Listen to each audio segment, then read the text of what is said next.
ঠাকুরের রাতুল চরণে প্রণাম জানিয়ে, আরাধ্যা জগৎজননী বড় মায়ের রাতুল চরণে প্রণাম জানিয়ে, পরম পূজ্যপাদ বরদার চরণে প্রণাম জানিয়ে, পূজনীয় আচার্যদেবের চরণে প্রণাম জানিয়ে সকলকে আমার রানন্দিত জয়গুরু বলে আলোচনা প্রসঙ্গে তৃতীয় খণ্ডে। এরপর শ্রী ঠাকুরের সামনে খবরের কাগজ পড়ে শোনানো হলো। সম্পাদকীয় স্তম্ভে আইন শৃঙ্খলা সম্বন্ধে একটা মন্তব্য বেরিয়েছে। সেই প্রসঙ্গে শ্রী ঠাকুর বললেন, আমাদের দেশের আইন শাসন ব্যবস্থা, শাস্তি, উত্তরাধিকার, প্রতিনিধি নির্বাচন, মন্ত্রী বা কর্মচারী নিয়োগ, দূত বা চর নিয়োগ ইত্যাদি সব ব্যাপারে কিভাবে পরিচালিত হতো ভালো করে জানা লাগে। সেগুলি যদি না জানি তবে পরে হয়তো ভুলে যাব যে আমাদের নিজেদের বৈশিষ্ট্য অনুযায়ী কোনো স্বতন্ত্র ব্যবস্থা একদিন চালু ছিল। যদি কোনো দিন স্বাধীন হই তাহলে হয়তো গতানুগতিকভাবে ইংরেজদেরটা অনুকরণ করে চলব। আমাদের দেশের ইতিহাস তো আমরা ভালো করে উদ্ঘাটন করিনি, আর করবই কি করে? পরপর পোষণই তো চলছে। ইতিমধ্যে শরৎদা আসলেন। শরৎদা দেখে শ্রী ঠাকুরকে আগ্রহ সহকারে বললেন, শরৎদা বসেন। শরৎ হালদার প্রণাম করে বসার পর শ্রী ঠাকুর বললেন, দেখেন, কর্মীদের অনেকেই পড়াশোনা করবার অভ্যাস নেই। কেষ্টদা, আপনি বা সুশীলদা যারা নানা বিষয়ে পড়াশোনা করেন, তারা যদি কর্মীদের নিয়ে বসেন, বৈঠকি আলাপ আলোচনা করেন, তাহলে আপনাদের কাছ থেকে ওরা অনেক বিষয় শিখতে পারে। আপনি নিজেও যদি বিজ্ঞান শিখে নেন তাহলে ভালো হয়। আর আমি কইছিলাম, রাষ্ট্রনীতি ও শাসন ব্যবস্থা সম্বন্ধে আমাদের দেশে বাস্তব কীরকম কি ছিল সেগুলি ভালো করে জেনে নিতে। আমাদের দেশ কোন বিষয়ে কীরকম ছিল তা যদি না জানি তাহলে ভবিষ্যতে দেশকে গড়ে তোলা মুশকিল হবে। শরৎদা, রামায়ণ, মহাভারত, কৌটিল্যের অর্থশাস্ত্র, মনুসংহিতা ইত্যাদি বই থেকে এইসব বিষয়ে অনেক কথা জানা যায়। পড়ে শুনে মনে হয় বর্তমানে তুলনায় তখন দেশে আরো উন্নত ছিল। প্রজার মঙ্গল সাধনায় ছিল তখন রাজার প্রধান কর্তব্য। রাজার আত্মনিয়ন্ত্রণের উপর বিশেষ জোর দেওয়া হতো। কথা ছিল, রাজা যদি জিতেন্দ্রীয় হন তাহলেই তিনি উপযুক্তভাবে শাসন করতে পারবেন। রাজা ধর্মভ্রষ্ট হলেই যে রাজ্য ঐশ্বর্য সব নষ্ট হয়ে যায়, এ কথা ছিল সর্ববাতি সম্মত। রাজধর্মের একটা বিশেষ প্রাধান্য ছিল, কারণ রাজধর্ম দ্বারাই সকলে রক্ষিত হয়। সেকালে রাজাদের স্বেচ্ছাচারী হবার উপায় ছিল না। সমাজ ও ধর্মের অনুশাসন তাদের মেনে চলতে হতো। রাজার মন্ত্রিসভায় সব বর্ণের লোকই থাকতেন। রাজার মন্ত্রিসভার সঙ্গে বসে যেসব সিদ্ধান্ত করতেন তা আবার প্রজাদের মধ্যে প্রচার করে তাদের মতামত জানা হতো। বিশেষ ক্ষেত্রে প্রজাদের রাজা মনোনীত করবার কথাও পাওয়া যায়। আগের কালে আইন প্রণয়ন করতেন ঋষিরা। জ্ঞানীর সম্মান ছিল রাজার অবশ্য করণীয়। আজকালকার মতো আগেও রাজাদের বাজেট পাস করতে হতো। সংরক্ষিত তহবিল যাতে ক্রমাগত বৃদ্ধি পায় সেদিকে নজর দিতে হতো। সৈন্যবল বৃদ্ধির উপরও যথাযথ দৃষ্টি ছিল। রাজ্য মধ্যে ভিক্ষুক, দস্যু, দরিদ্র ও মূর্খ থাকা ছিল রাজার পক্ষে দোষণীয়। দুর্ভিক্ষের সময় রাজকর আদায়ের বিধান ছিল না। কর গ্রহণের বেলায়ও বিশেষভাবে লক্ষ্য করা হতো যাতে প্রজাগণ পীড়িত না হয়। কৃষি ছিল তখন লোকের প্রধান উপজীবিকা। কৃষির উন্নতির জন্য তারা অনেক কর্মচারী নিয়োগ করতেন। জলসেচনের সুব্যবস্থা করে দিতেন। শুনেছি পূর্বে বায়ুর সাহায্যেও খেতে জল দেওয়া হতো। অন্তঃবাণিজ্য, বহির্বাণিজ্য দুই রকম বাণিজ্যের প্রসারের প্রতি রাজা লক্ষ্য রাখতেন। শিল্পের সমাদরও তারা বিশেষভাবে করতেন এবং উপযুক্ত যারা তাদের নানাভাবে পুরস্কৃত করতেন। জনস্বাস্থ্যের প্রতি তাদের খুব লক্ষ্য ছিল। প্রত্যেকে যাতে বিহিত সদাচার পালন করে চলে এবং বর্ণাশ্রমে ব্যতায় না ঘটায় সেদিকে কড়া নজর ছিল। আমি বিভিন্ন জায়গায় যা পড়েছি খাপছাড়া ভাবে তার কিছু কিছু বললাম, কিন্তু সত্যিই ওগুলি খুব ভালো। শ্রী ঠাকুর, আমাদের দেশের প্রধান জিনিস ছিল ভালো মানুষ আমদানি করা এবং তাদের বৈশিষ্ট্য অনুযায়ী উৎকর্ষের ব্যবস্থা করা। আপনারা খেটে পিটে আবার তার ভিতটা পতন করে দিয়ে যান। ঠাকুর সুর করে বলছেন, মন রে তুমি কৃষি কাজ জানো না? এমন মানব জন্মিলে রহিল পতিত, আবাদ করিলে ফলিত সোনা। একটু পরে হাসতে হাসতে বলছেন, চাণক্যের মতো লোক দরকার, শিবাজির মতো লোক দরকার। খুব ধুরন্ধর না হলি এই বাজারে হবি না নে। শয়তানের উপর শয়তানি করে তাকে দিয়েও পরমপিতার কাজ বাগাইয়ে নিতে হবে। তক্ষতের মতো হওয়া চাই শয়তানি আমিও নিতান্ত কম জানি না। লোকপালি সব মিসমার করে দেওয়া যায়, কিন্তু সব কথা আলোচনা করা ভালো না, আবার আলোচনা করলেও অনেকে উল্টো বোঝে। যাই কন, ইষ্টপ্রাণ চতুর লোকের প্রয়োজন খুব বেশি। অল্পক্ষণের মধ্যেই তার চোখে মুখে নানা ভঙ্গিমার বিজলির চমক খেলে গেল। শ্রী ঠাকুর এইবার ওখান থেকে উঠে একবার প্রস্রাব করতে গেলেন। সেখান থেকে ফেরবার পথে কাজল ভাইকে একটু আদর করে আসলেন।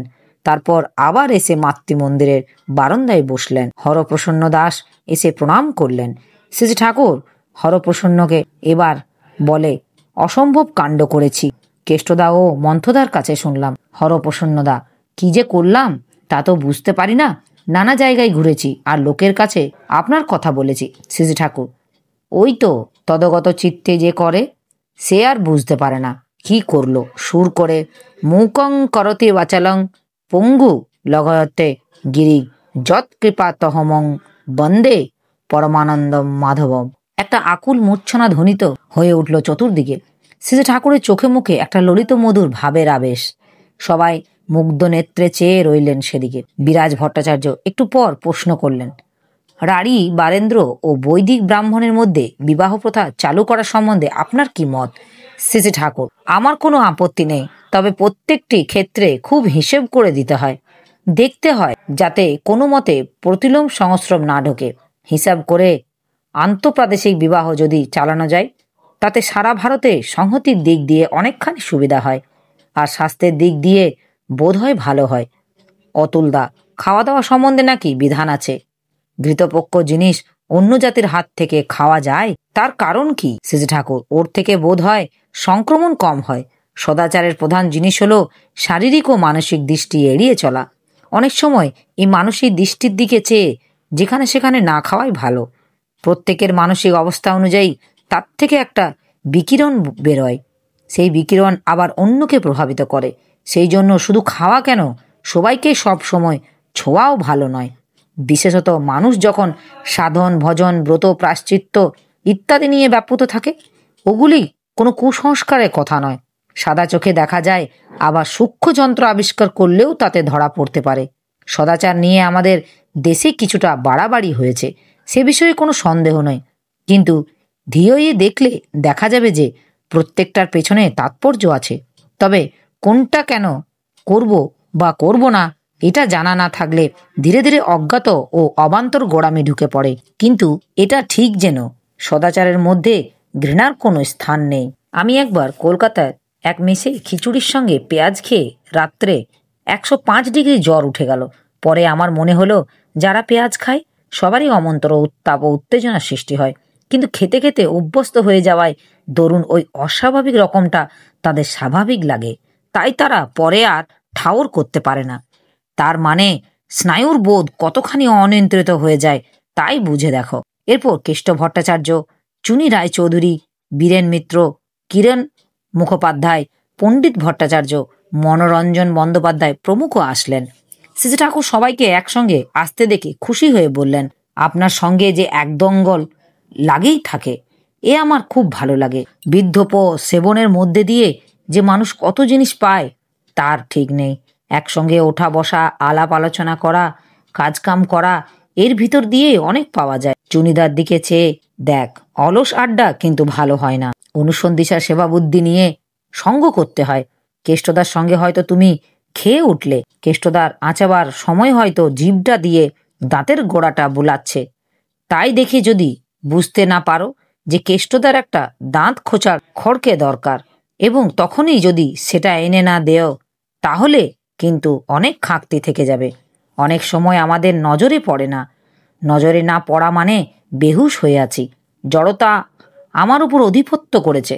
কেষ্টদা, সেবা করা ভালো, কিন্তু সেবা নেওয়া ভালো না। শ্রী ঠাকুর, কারো সেবা নেওয়া তার যদি ভালো হয় তা নেবেন না কেন? আবার আপনার যাকে সেবা করায় তাকে করবেন। স্নেহের পাত্র যারা, তাদেরও সেবা করা যায়। ধরেন আপনাকে হয়তো একজন 5টা ফজলি আম খেতে দিয়ে গেছে, আপনি কেটে কুটে সকলকে ভাগ করে দেন, ও নিজেও খান, তাতে তো আটকায় না। কেষ্টদা, আগে আপনি অনেককেই কত গায়ে তেল মাখিয়ে পর্যন্ত দিয়েছেন। শ্রী ঠাকুর, আমার এখনো সেবা করতে লোভ হয়, সেবা নিতে ভালো লাগে না। প্রথম প্রথম সেবা নিতে খুব কষ্ট হতো, কিন্তু মানুষ যখন মন ক্ষুণ্ণ হয়ে বলে নিতে বাধ্য হতাম। তারপর পায়ের অসুখ হয়ে অনেকখানি বেকায়দায় পড়ে গেলাম। এমন সময় শরৎ কর্মকার দাকে আসতে দেখে সে যে ঠাকুর সোহুল্লাসে বলে উঠলেন, এই যে নিয়ন্তাজি এসে গেল। শরৎদা স্বস্তি বাহিনীটা যদি ঠিক ঠিক গড়ে তুলতে পারে তাহলে একটা কামের কাম হয়। সেই দিন সন্ধ্যায় হোমকুণ্ডের সামনে যখন মন্ত্রপাঠ করে স্বস্তি সেবকরা আহুতি দিচ্ছিল, আমার কিন্তু দূর থেকে সে দৃশ্য খুব ভালো লাগছিল। দেখেন, পোষণ যদি দিতে পারেন তাহলে ঠিক পাবেন। কতখানি সহজাত সম্পদ জাতের মধ্যে সুপ্ত হয়ে গেছে, এমনি ঠিক পাওয়া যায় না। বর্ণচেরা আমের মতো থাকে। সেই দিন ভাইদের লাঠি খেলার সময়ও দেখলাম কয়েকজন চোখে মুখে যেন ঝিলিক দেয়, মাল আছে, মাল আছে, খুঁজে বার করতে হবি। রাত একটা, অভিনব অনেক, তাই বেগ খুব বাড়াইয়ে দেওয়া লাগবি। আপনার একখানা গাড়ি থাকলে কিন্তু কাজের খুব সুবিধা হয়। শরৎদা, এখন যুদ্ধের বাজারে অসুবিধা আছে। সেজে ঠাকুর, কি যে কন, ওসব বেটা ছেলের কথা না। মারি ওরি পারি যে কৌশলে। অবস্থা ও পরিস্থিতি যত জটিল দেখি আমার তো তত ফুর্তি লাগে যায়। ভাবি, এই যে আমার সুযোগ, এটা ঠিক জানবেন, পরিস্থিতি যতই প্রতিকূল হবে এবং তাকে যতখানি কাবেজে আনতে পারবেন ততখানি কিন্তু আপনার বড় হবার সুযোগ। আপনাদের আন্দোলনের যে দ্বারা আপনারা যদি চলতে জানেন, কে যে আপনাদের নিজের করে নেবেন না জানি না। আমার এই আলোচনা প্রসঙ্গে কিছু ভুল ত্রুটি হয়ে থাকলে আপনারা আমায় ক্ষমা করবেন। উপস্থিত দাদা, ভাই, বোন, মায়েদের আমার আনন্দিত জয় গুরু।